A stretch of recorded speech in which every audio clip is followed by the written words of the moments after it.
June 6, 1944, 0630 hours. Omaha Beach, Normandy, France.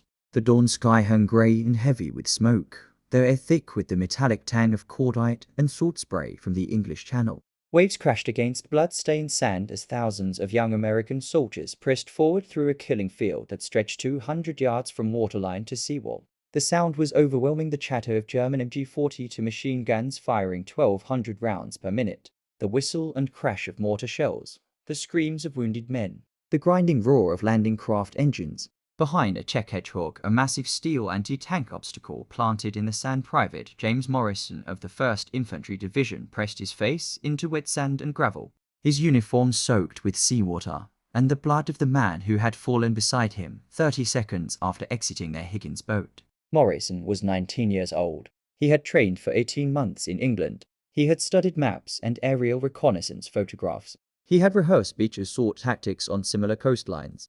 But nothing had prepared him for this. Nothing could have. The strategic deception, the massive logistical coordination, the technological innovations, the intelligence breaches, the weather gambles, the political tensions. The human cost. Operation Overlord was the largest amphibious invasion in human history. A military operation so complex and so audacious that its success changed the course of the war and the trajectory of the 20th century. But for Private Morrison, crouching behind rusted steel as bullets snapped overhead and shells detonated in geysers of sand and shrapnel, the grand strategy meant nothing. What mattered was the next 10 yards. What mattered was survival. What mattered was moving forward, when every instinct screamed to burrow into the sand and pray for deliverance that would not come. The secrets of D-Day began long before the first landing craft touched Normandy sand. They began in the minds of strategic planners who understood that the Western Allies could not liberate occupied Europe without establishing a massive ground presence on the continent.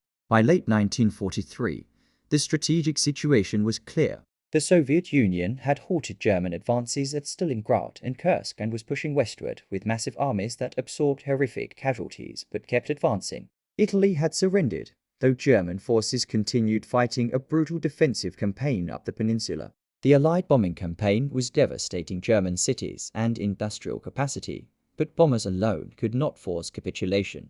Germany still occupied France, Belgium, the Netherlands, Norway, Denmark, and vast territories in Eastern Europe. The Nazi regime remained intact. The Wehrmacht remained formidable, and Adolf Hitler showed no inclination toward negotiated surrender. The only path to victory was invasion, a cross-channel assault from England to France that would establish a second front in Western Europe, relieve pressure on Soviet forces, and create the conditions for a coordinated Allied advance into the heart of Germany. But such an invasion presented military challenges of unprecedented complexity. The English Channel was the most heavily defended coastline in human history. German forces had spent 4 years constructing the Atlantic Wall, a system of fortifications, obstacles, mines, artillery positions, and troop concentrations stretching from Norway to the Spanish border. Field Marshal Erwin Rommel, assigned to strengthen Channel defenses in late 1943, had overseen the placement of millions of mines, thousands of beach obstacles, hundreds of concrete bunkers, and the positioning of elite divisions within striking distance of likely invasion beaches. The Germans expected an invasion. They prepared for it with methodical efficiency. The question was not whether the Allies would attempt a landing, but where and when. The first secret of D-Day was deception. The Allies understood that achieving surprise was impossible. German intelligence knew an invasion was coming, but achieving strategic deception about the location and timing was not only possible, but essential. Operation Fortitude was the most elaborate deception campaign in military history. A multi-layered effort to convince German intelligence that the main Allied invasion would strike at Piers de Calais, the narrowest point of the English Channel, rather than Normandy, 100 miles to the west. The deception involved fake radio traffic suggesting massive troop concentrations in southeastern England opposite Calais. It involved dummy landing craft, inflatable tanks, and full supply depots visible to German aerial reconnaissance. It involved feeding disinformation through double agents controlled by British intelligence. It involved creating an entirely fictional army group, the First United States Army Group, supposedly commanded by General George Patton, that existed only in German intelligence reports. The Germans took the bait. Hitler and his generals believed Normandy would be a diversionary attack, with the main invasion to follow at Calais. Even after Allied forces landed on June 6th, German High Command held elite panzer divisions near Calais for weeks, waiting for the real invasion that never came. The deception worked because it exploited German expectations. Calais made logical sense. It was closer to England, closer to Germany, and offered better port facilities. Normandy seemed less likely, which made it militarily advantageous. The Allies chose a harder target because the Germans thought it was less probable. Strategic surprise emerged not from secrecy, but from misdirection. The second secret was logistics. Operation Overlord required moving and supplying an invasion force larger than any in history across a body of water defended by the most powerful military in Europe. The numbers were staggering. The initial assault involved 5 infantry divisions landing on 5 designated beaches: Utah, Omaha, Gold, Juneau, and Sword, supported by 3 airborne divisions dropped behind enemy lines. Over 150,000 troops would land on D-Day itself. Within 5 days, over 300,000 troops would be ashore. Within a month, over 1 million soldiers would have crossed the Channel. These forces required weapons, ammunition, food, fuel, medical supplies, vehicles, and equipment in quantities that strained the Allied industrial and logistical systems to their limits. Britain in 1944 had become a massive staging area, with southern England packed with troops, supplies, vehicles, and landing craft. American factories produced Liberty ships, cargo vessels built in an average of 42 days at rates that astonished even Allied planners. Britain constructed 2 artificial harbors called mulberries, massive prefabricated port facilities that would be towed across the Channel and assembled of the invasion beaches to facilitate supply delivery until traditional ports could be captured. Engineers developed specialized armored vehicles, Churchill tanks modified with flails to detonate mines, flamethrowers to burn out bunkers, and fascines to cross trenches. The coordination required synchronized movement of thousands of ships, aircraft, and ground units operating under a unified command structure that merged American, British, Canadian, and other Allied forces into a coherent military machine. General Dwight Eisenhower, appointed Supreme Commander of Allied Expeditionary Forces, bore ultimate responsibility for coordinating this massive undertaking. His authority crossed national lines, commanded resources of multiple nations, and required balance in competing strategic visions, political pressures, and military egos. The logistical achievement of D-Day was as significant as the tactical execution. The third secret was intelligence. The Allies possessed critical information about German defenses, troop dispositions, and command structures derived from multiple sources. The British code-breaking operation that had cracked German Enigma cipher machines provided access to high-level German communications throughout the war. By 1944, Allied intelligence officers read German military orders sometimes before German field commanders received them. This intelligence could provide strategic advantage beyond calculation. The Allies knew which German divisions were stationed where. They knew about disagreements within German high command about how to defend against invasion. They knew about fuel shortages, equipment problems, and morale issues. They knew that Hitler had divided authority between Field Marshal Rommel, who wanted to defeat the invasion on the beaches, and Field Marshal von Rundstedt, who preferred holding armor in reserve for counterattacks after the landing site was confirmed.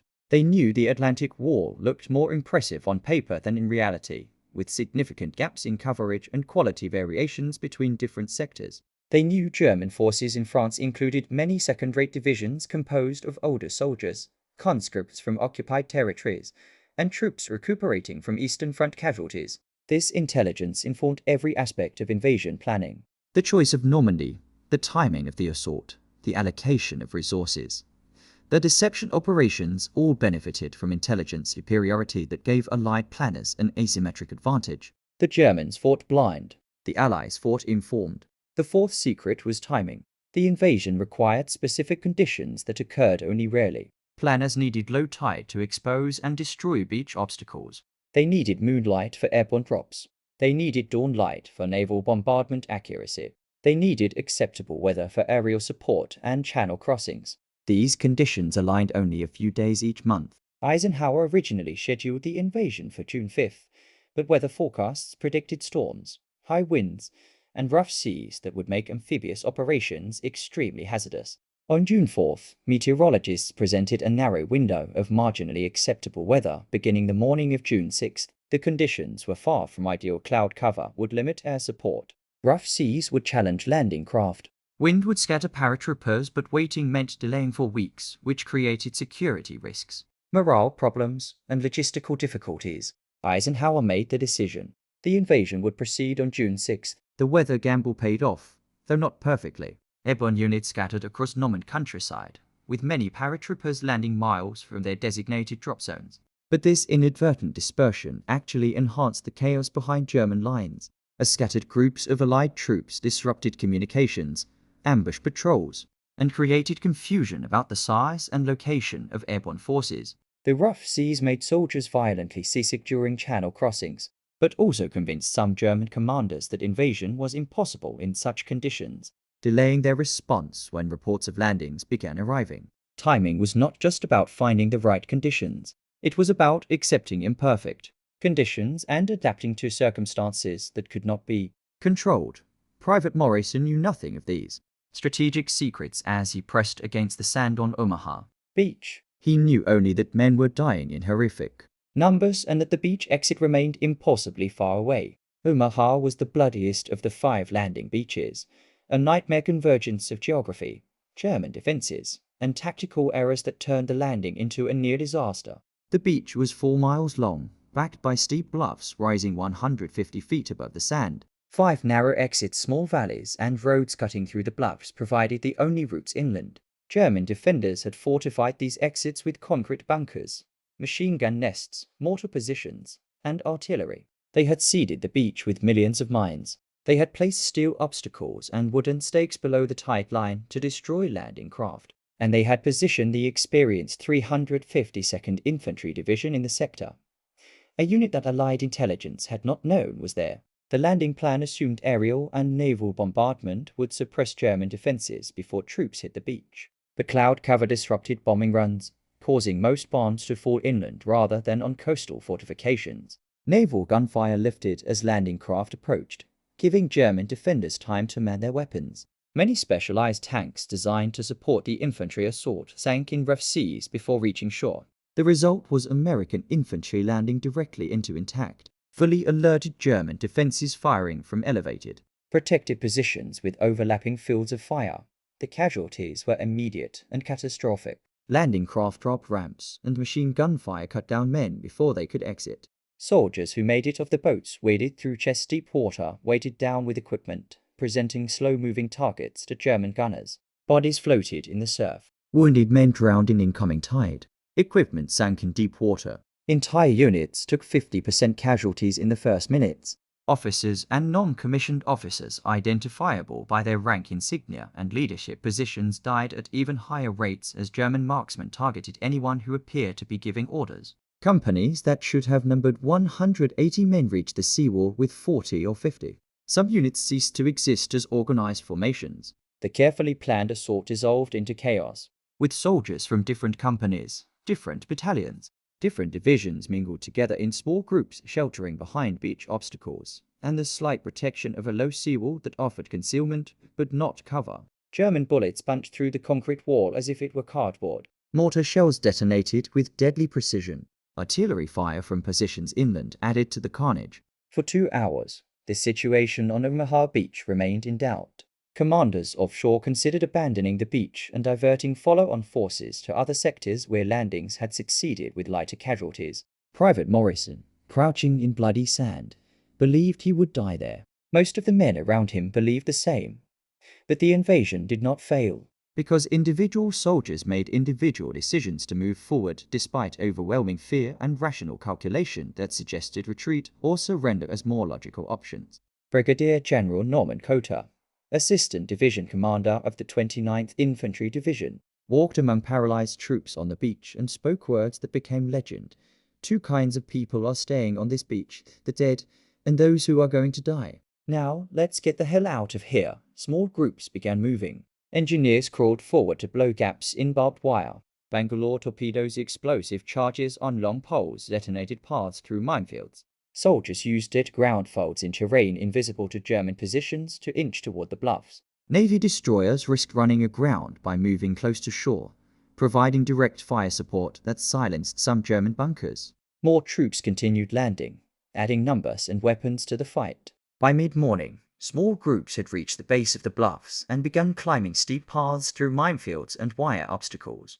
By early afternoon, American forces had penetrated German defenses at several points and were moving inland. By evening, Omaha Beach was secure, though at horrific cost. The 1st and 29th Infantry Divisions suffered over 2,000 casualties on D-Day, more than all other American landing beaches combined. But they held the beach and established the foothold that allowed reinforcements, supplies, and armor to pour ashore in subsequent days.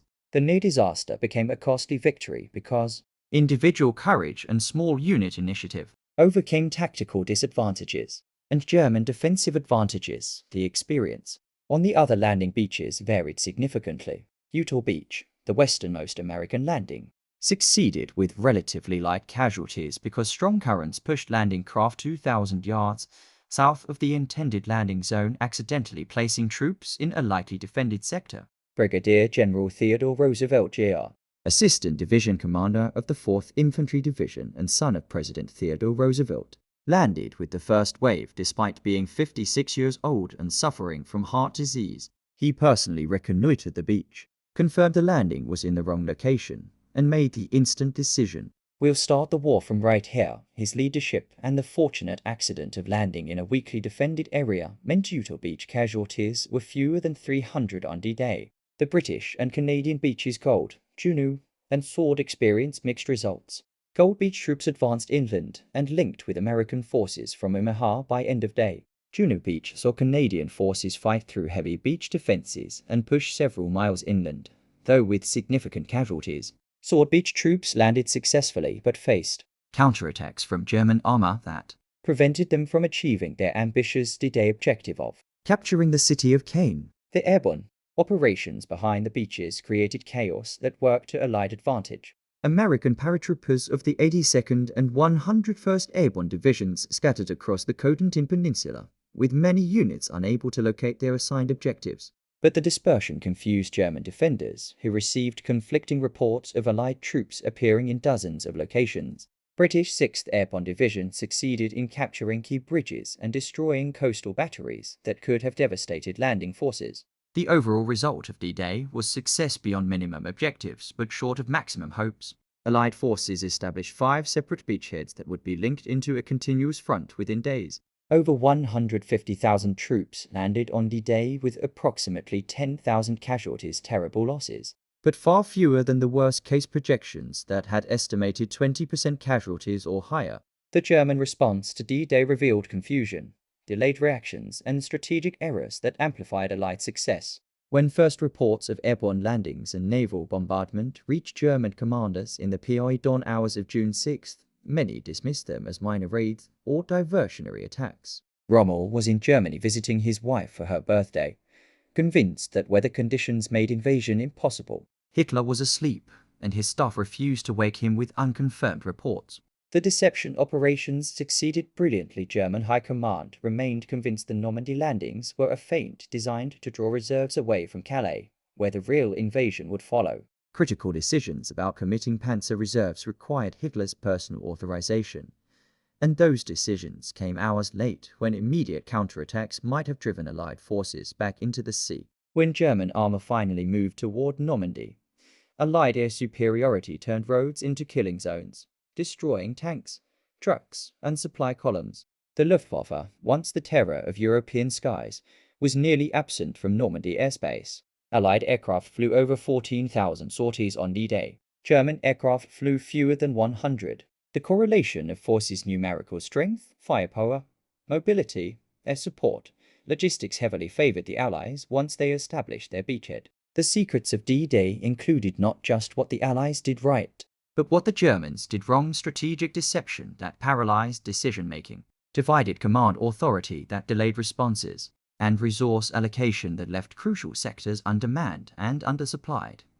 The symbolic object of D-Day was the Higgins boat, the LCVP landing craft. Vehicle, personnel designed by New Orleans boat builder Andrew Higgins.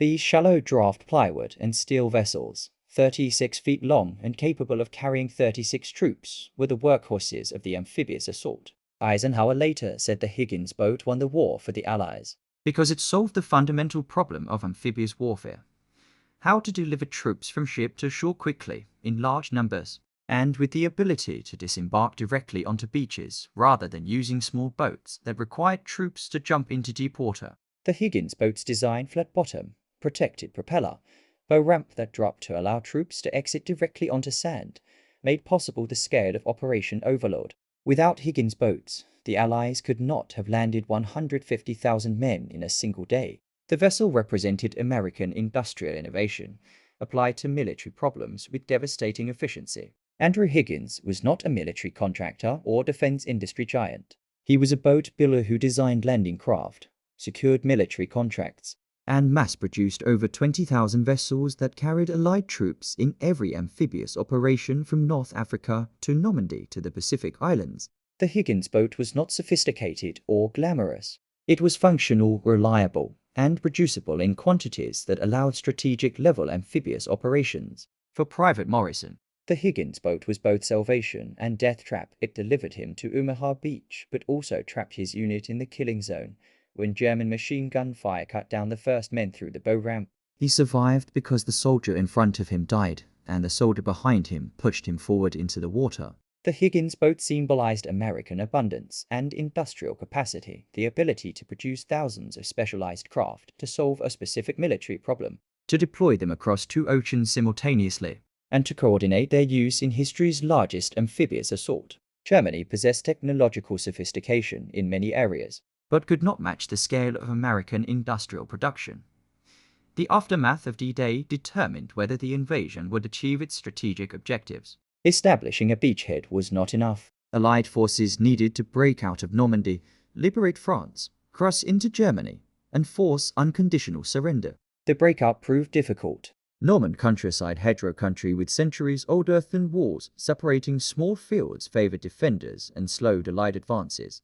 German forces fought with skill and determination, contesting every village, every crossroads, every field. The battle for Caen, the D-Day objective, took over a month and resulted in the city's near-total destruction. American forces attempting to break out near St. El encountered fierce resistance and took heavy casualties in fighting through hedgerows that provided natural fortifications every few hundred yards. But the strategic advantage always favored the Allies. They controlled the seas, allowing continuous reinforcement and supply. They controlled the skies, allowing devastating air attacks on German positions and supply lines. They possessed overwhelming material superiority in tanks, artillery, ammunition, fuel, and every category of military hardware.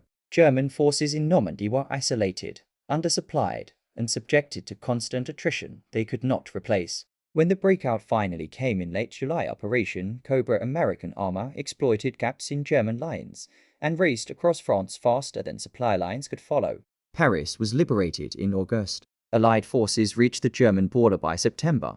The timetable slipped. Eisenhower had hoped to be in Germany by winter 1944, but the strategic momentum established on D-Day proved irreversible. Private Morrison survived Omaha Beach. He survived the hedgerow fighting. He survived the breakout and the race across France. He fought through Belgium and into Germany. He was 20 years old when the war in Europe ended in May 1945. He returned to Iowa, married his high school sweetheart, attended college on the GI Bill, and taught history at a public high school for 37 years. He rarely spoke about D-Day, even to his family. When his grandchildren asked what the war was like, he gave brief, sanitized answers that omitted the terror, the chaos, the friends who died beside him in Norman sand. In 1994, for the 50th anniversary of D-Day, he returned to Normandy with a veterans group.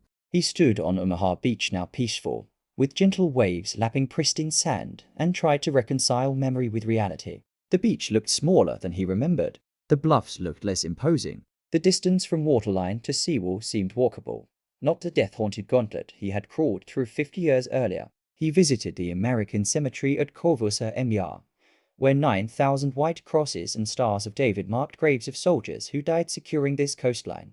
He found names he recognized, men from his company, his platoon, men who had trained with him in England and died on this beach before they turned 20. He stood before those graves and wept for the first time in 50 years, not from sadness exactly, but from the overwhelming weight of survival. The burden of living 70 additional years that those men never received. The profound randomness that separated the living from the dead when bullets and shells made no distinctions, based on merit or character or worthiness.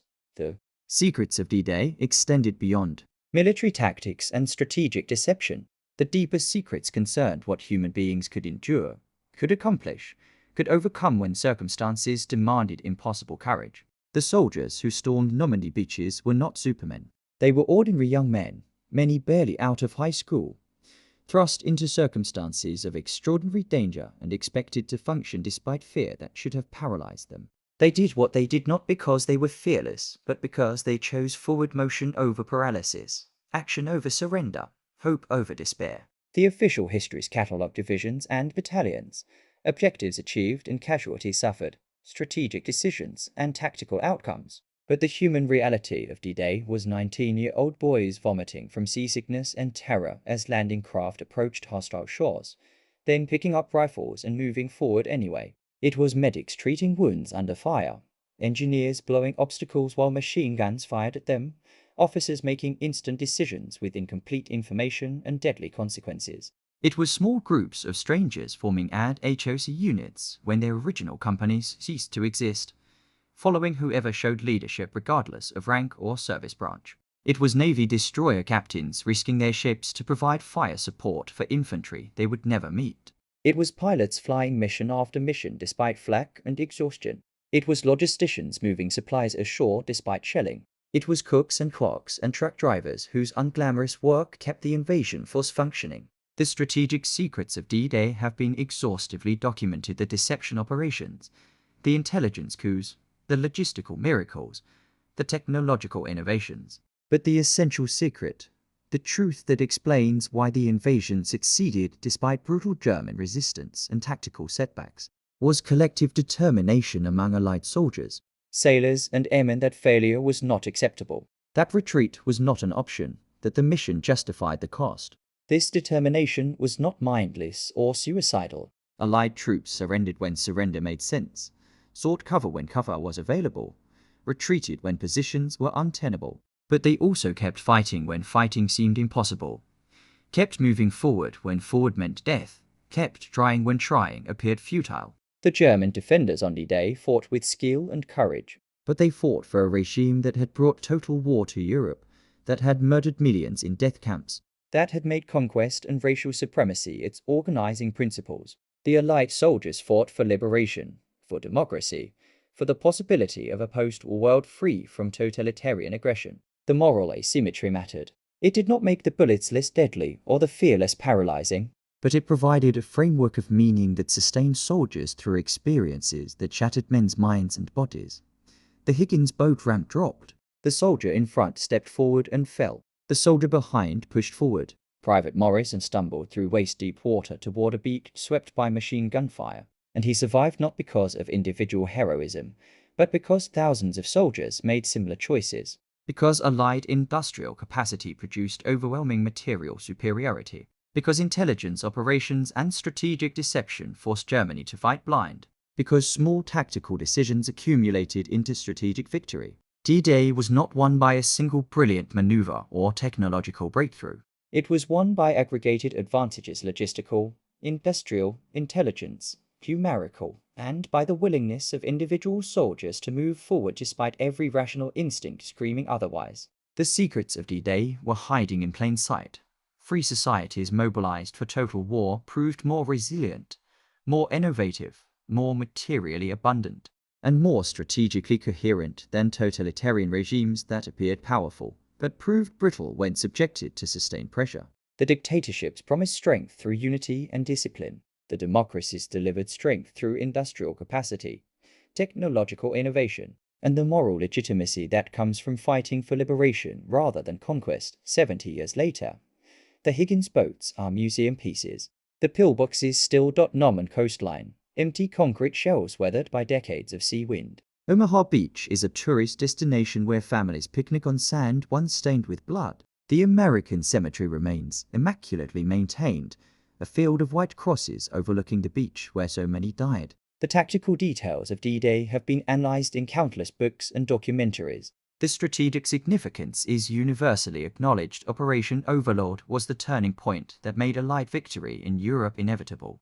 But the essential truth of D-Day transcends military history. It stands as testament to what can be accomplished when free peoples unite against tyranny, when individual courage aggregates into collective achievement, when material abundance combines with moral purpose to overcome forces that appear overwhelming. The soldiers who landed on Normandy beaches did not know they were making history. They knew only that they had a mission and that failure was unacceptable. They climbed from Higgins boats into hell and kept moving forward, because retreat meant abandoning their comrades, their mission, their civilization. The secrets of D-Day were never really secret. They were written in the industrial output of democracies at war, In the courage of ordinary soldiers doing extraordinary things. In the strategic wisdom of leaders who understood that some battles must be fought regardless of cost. The Higgins boat ramp dropped again and again, delivering wave after wave of soldiers onto hostile shores. And democracy prevailed not because it was easy or certain or painless, but because free people chose to fight for a world worth living in. And they paid the price in blood and suffering and lives that ended before they truly began. The white crosses at Corvusa Emil marked that price. The peaceful beach below testifies that the price, terrible as it was, achieved its purpose. Freedom was defended. Tyranny was defeated. The secrets of D-Day were purchased with the lives of young men who deserved to grow old, but chose to fight instead, and their choice made all the difference.